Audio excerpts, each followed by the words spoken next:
Okay, back again. So I left off that first video, well, that last video, right, I left off that last video chit-chatting about Land Navigation Plus, right? So, yeah, when I do those videos, I'm going to try to pull out, things out of my brain cells. To try to help people with their land navigation stuff. Some people have a difficult time with land navigation. Some people don't. I've been doing land navigation since I was a boy, and I took to it like a duck to water, right?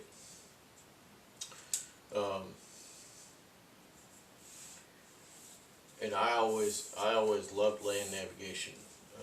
I never got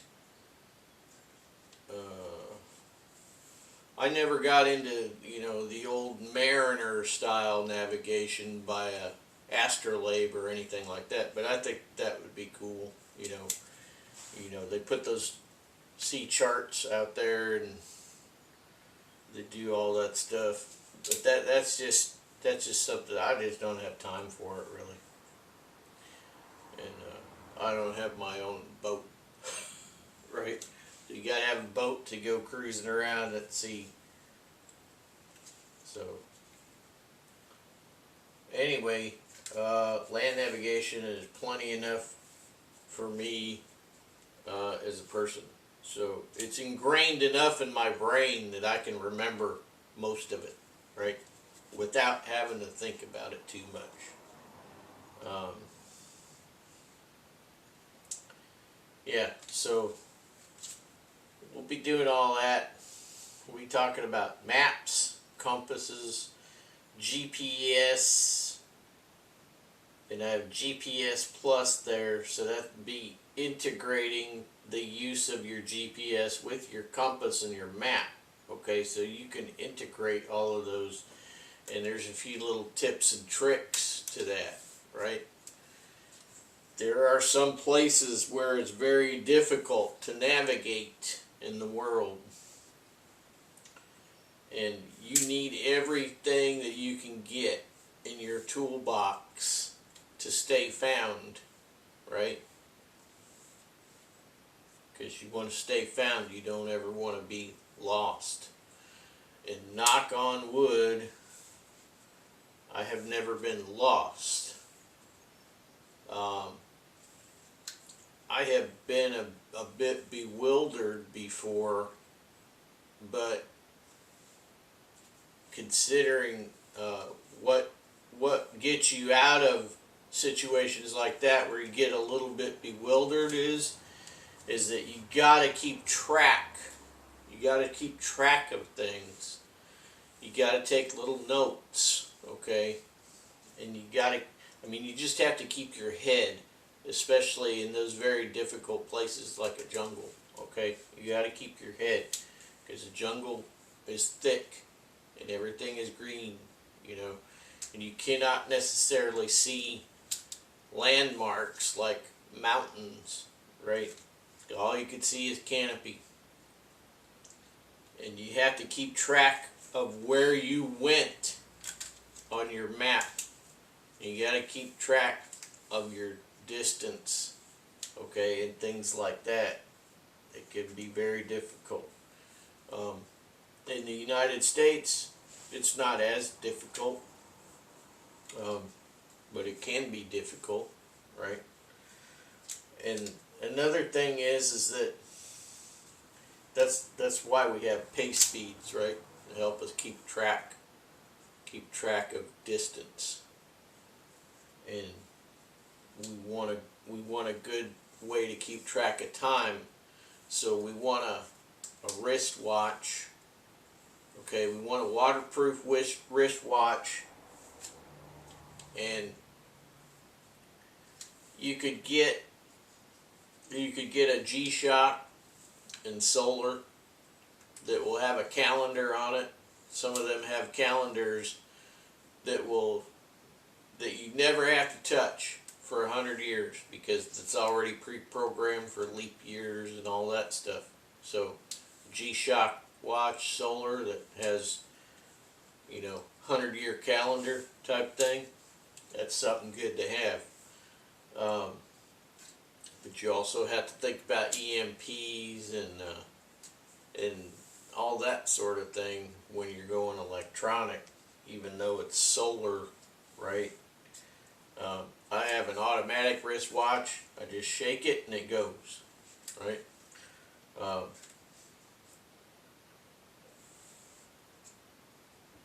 So,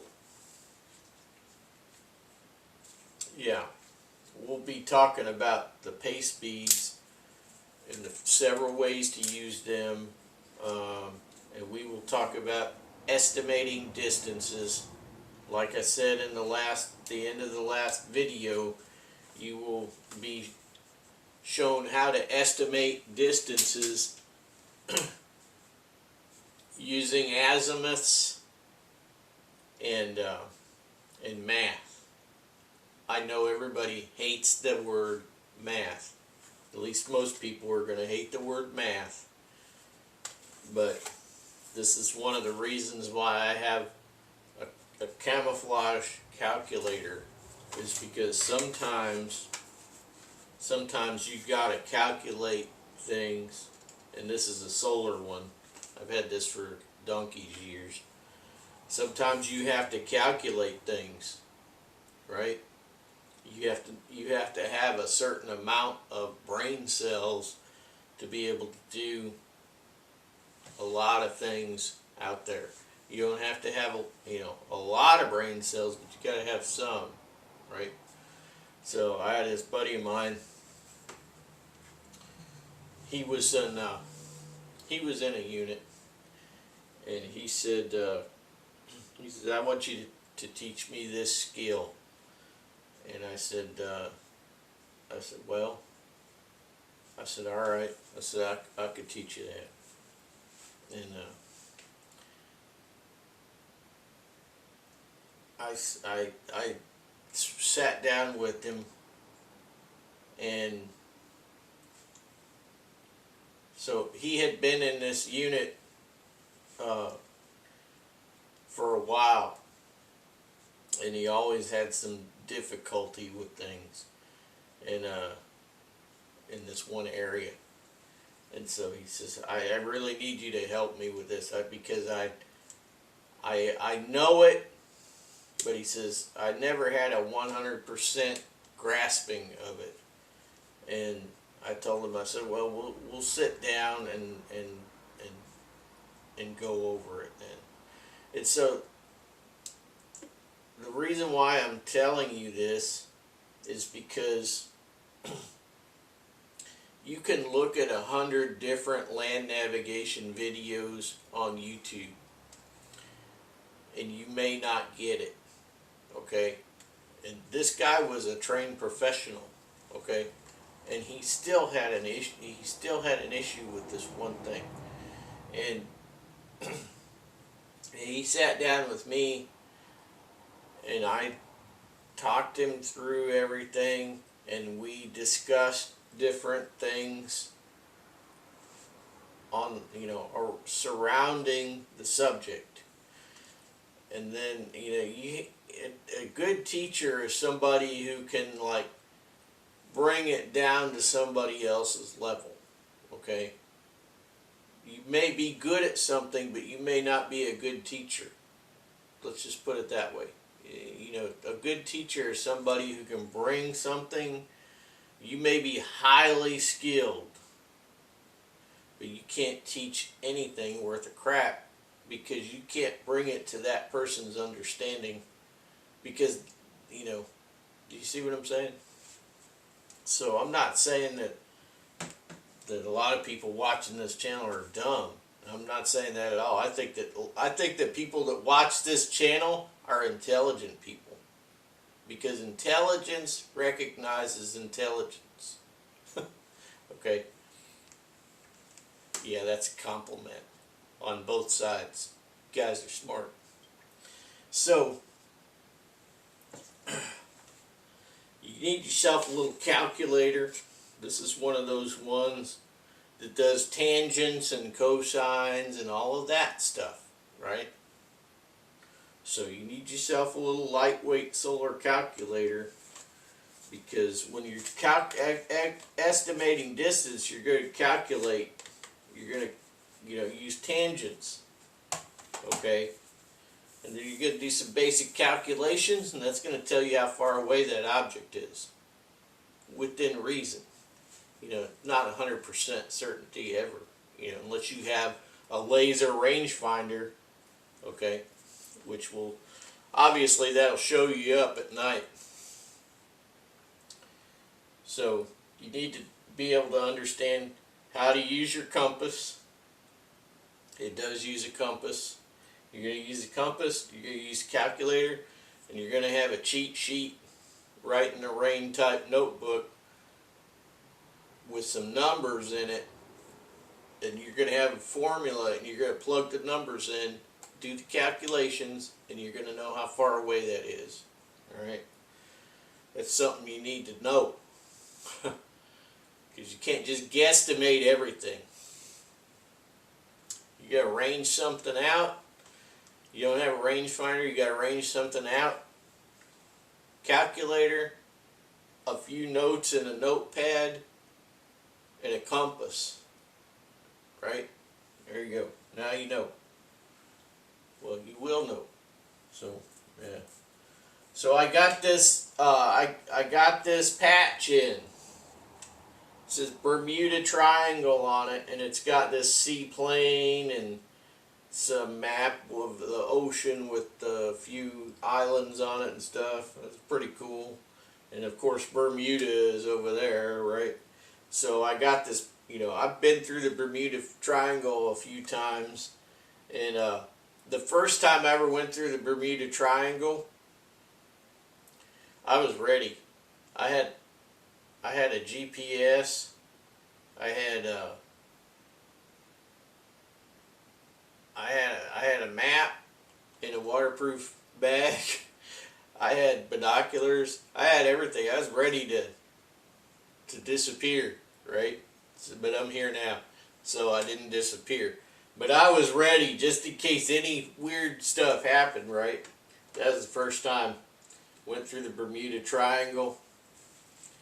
I was excited. I was excited to see something weird. But anyway. And then I've got this patch, which will go right there, right? I'll put that right there on the direct action gear, right? You got your direct action kit. So this patch here says, you can't kill the boogeyman. Do you know who the boogeyman is? That's me. Boogeyman right there. Can't kill the boogeyman. Too slick.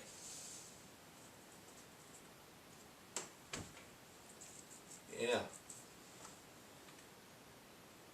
Got just over a minute left. So we've been talking about a few things, which is always fun, right? I did get an email yesterday, so I got about a minute left, and I'm going to say that I got a very nice email yesterday, and this fella is a guy here in the States, and he wanted to thank me for the great information in my videos, and he's studying them, and he hasn't seen them all yet. And I guess I had talked with this fella a couple of years ago, because he mentioned that in the first email. My memory is not so good, but I do remember having a conversation now. I think that we had talked about the upcoming turbulence, right, and the selections, right? Yeah, but anyway, I won't tell you too much of his email, because maybe he doesn't want me to tell you about it. Not anything real private in there, but anyway, it was a good email. Appreciate it too. You guys need to email me if you have questions. See you there.